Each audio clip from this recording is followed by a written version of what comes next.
उष्णतेचा पारा सध्या 40 डिग्रीच्या पार होत आहे आणि अधिक उष्णता आणि वाढणार आहे.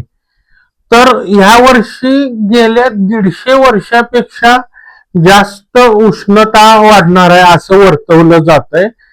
कारण त्याला अल निनो असं म्हणलं जातं. अल निनो म्हणजे काय, तर ऑस्ट्रेलियाकडे गरम पाणी असतं समुद्राचं, पॅसिफिक ओशन म्हणजे प्रशांत महासागर, ज्यामध्ये महत्वाचं काय आहे की ऑस्ट्रेलियाचा समुद्र किनारा जो गरम असतो तिथे गरम पाणी असतो आणि अमेरिकेचा समुद्र किनारा जो थंड असतो तिथे थंड समुद्राचं पाणी असतं. आणि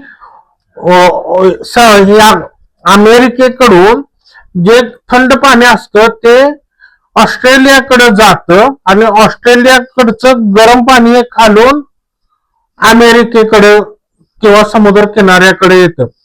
ही सायकल चालू असते, त्यामुळं हे टेम्परेचर मेंटेन होतं असं म्हणता येतं.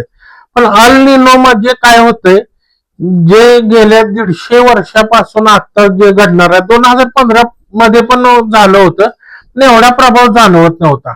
आता ह्या वर्षी काय होतंय, अल निनो म्हणजे ऑस्ट्रेलियाकडे जे गरम पाणी आहे ते त्याच बाजूला साठतं आणि अधिक उष्णता निर्माण होते. पण एवढं सगळं जो गरम पाणी समुद्राचं जे साठलेलं आहे यामुळे टेम्परेचर एवढं वाढतं भयंकर प्रमाणामध्ये की जगाच्या टेम्परेचरवर याचा परिणाम दिसून येतो.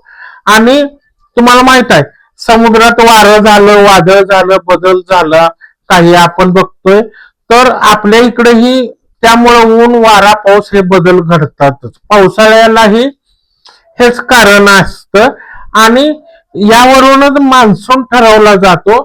तर ह्या समुद्रामध्ये ही घटना अल निनो घडल्यामुळे ही उष्णतेची लाट पसरते. आता बघूया किती प्रमाण होतंय, किती डिग्री टेम्परेचर वाढतंय, परंतु दरवेळेपेक्षा जास्तच वाढतंय असं म्हटलं जातंय.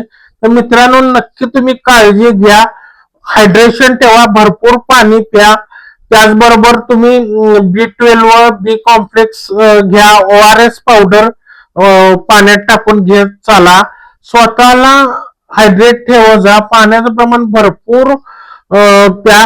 त्याचबरोबर सकाळी 10 ते संध्याकाळी 5 पर्यंत उन्हात जायचं टाळा.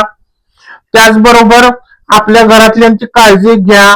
कूलर असेल तुमच्याकडे, एसी असेल, फॅन असेल, त्या सानिध्यात शक्यतो राहा आणि आपलं काम सावलीतच करा.